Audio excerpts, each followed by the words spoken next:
All right, so get this. Today we're diving into something pretty unexpected. Weekends. Weekends, but get this, as seen through the lens of an IELTS Prep podcast. Whoa. Okay, that's definitely not what I was expecting. Right, I know it sounds a little out there, Yeah. but trust me on this one, because even if you're not like prepping for some big English exam, this podcast has some seriously insightful stuff about how we talk about weekends, and even more interesting, I think, how our whole relationship with the weekend is changing. I'm intrigued. Tell me more. Okay, so the podcast really emphasizes how weekends are this like universally cherished time for relaxing, recharging, and connecting with people you care about. Yeah. There was this one quote I thought was really great. It called the weekend a chance to recover from the stress of a busy week and pursue hobbies that bring joy and satisfaction. Okay, yeah, that definitely resonates. Yeah, I mean, who doesn't want that? For sure. And it's interesting how those ideas like relaxation and connection, they seem to transcend cultures and languages. Totally. Like it's a fundamental human need that we all share. Yeah, exactly. But here's where things get a little bit interesting. Okay.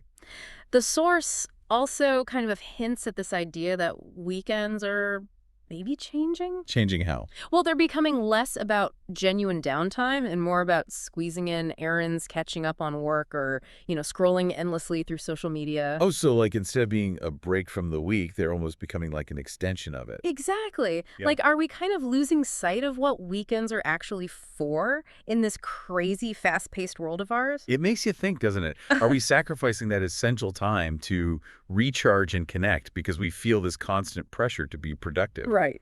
Yeah. It's definitely something to think about. Yeah. Okay. But let's switch gears for a second. Okay. And talk about how this IELTS podcast wants people to actually describe their weekends. Okay. So one thing that really stood out to me was their emphasis on using vivid, descriptive language. Instead of just saying, like, I went to the park, they want you to describe the sun dappling through the leaves and the laughter of children playing. Okay. Seems a bit much for a simple English test, don't you think? Maybe, but I think there's something deeper going on here. Oh, yeah. Like what? Well, the IELTS exam isn't just testing vocabulary, right? They're evaluating someone's ability to communicate effectively and using descriptive language even when talking about something as ordinary as a weekend. You know what that does? Right. It brings the experience to life for the listener. Huh. It creates a connection. Ah, I see. And in a world where so much communication is digital and often superficial, that ability to create a genuine connection through language, I think that's becoming even more valuable. That's a really good point. It's like they're subtly pushing people to go beyond those surface level interactions and like really tap into a deeper level of communication. Exactly. And that's something we can all benefit from, right? Whether we're taking an English test or just chatting with friends at a coffee shop. Yeah, it's like they're saying, hey, even when you're talking about something as simple as a weekend, there's a chance to be engaging, to really create a shared experience, through language.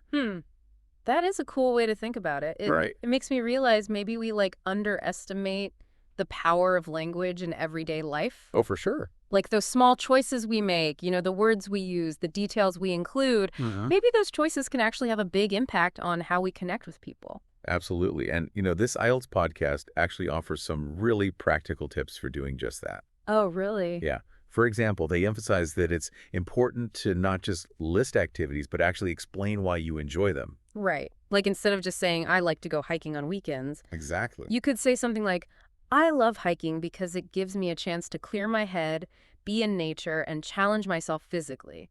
Yes.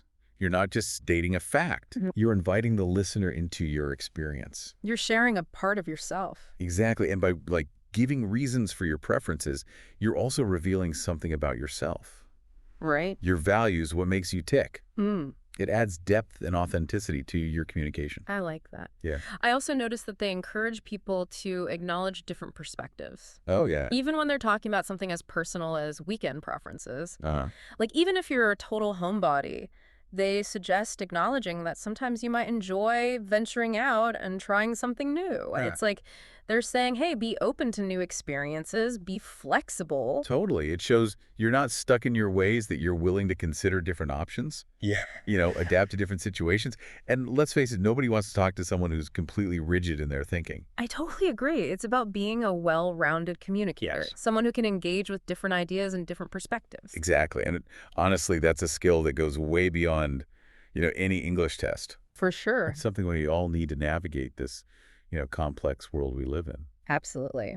Okay, so there was this one question in the podcast that I found particularly thought-provoking. Oh, yeah? What was it? It asked, do you think weekends are different now compared to the past? What do you think?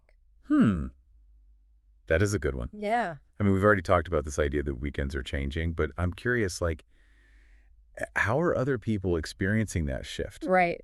Well, the sample responses in the podcast highlight this sense of nostalgia for a simpler time. Okay.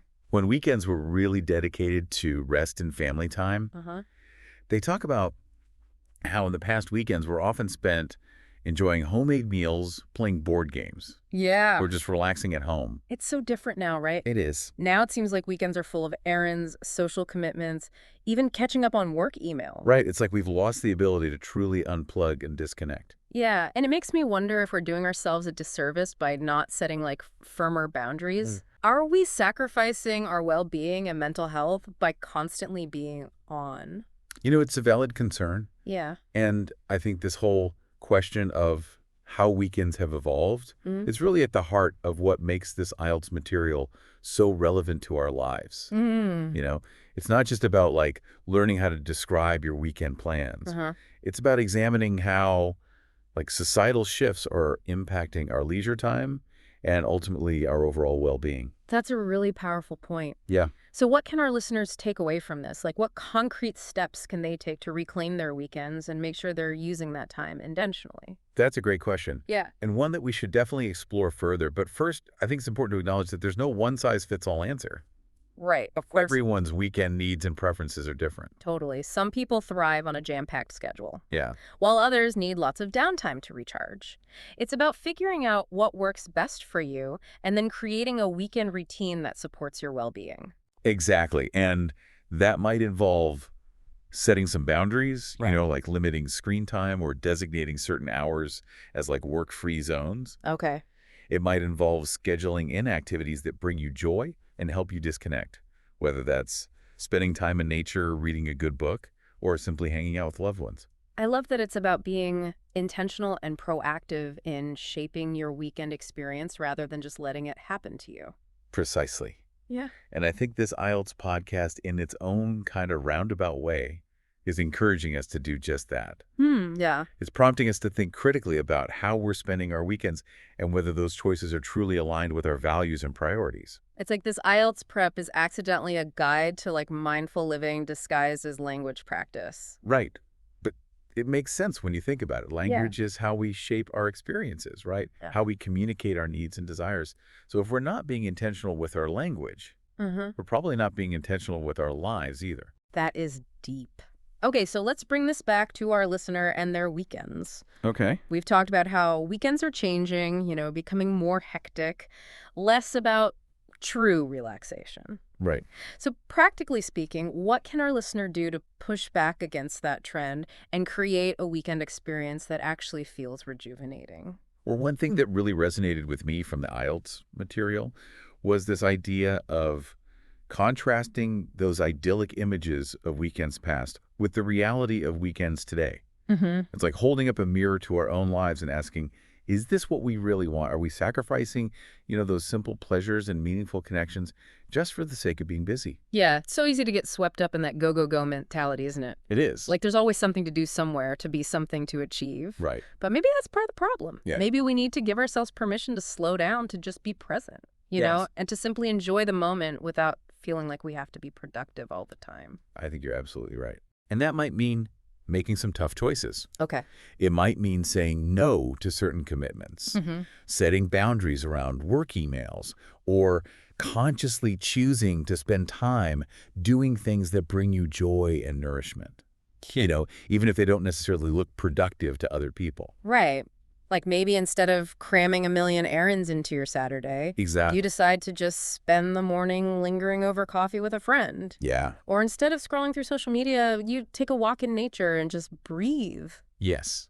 It's about shifting our focus from quantity to quality. I see. It's about making sure that our weekends are filled with experiences that truly matter to us, that leave us feeling refreshed and connected. Rather than depleted and overwhelmed. Exactly. So it's not necessarily about like becoming a hermit and shunning all social interaction or anything. Right. It's about being mindful and intentional with your time and making sure that your weekends are serving you, not the other way around. I couldn't have said it better myself. And I think that's a really powerful message to leave our listener with. You have the power to shape your weekends, to create an experience that nourishes your soul and brings you a sense of peace and fulfillment. It might take some effort, some conscious choices. Yeah. But the rewards are well worth it. Absolutely.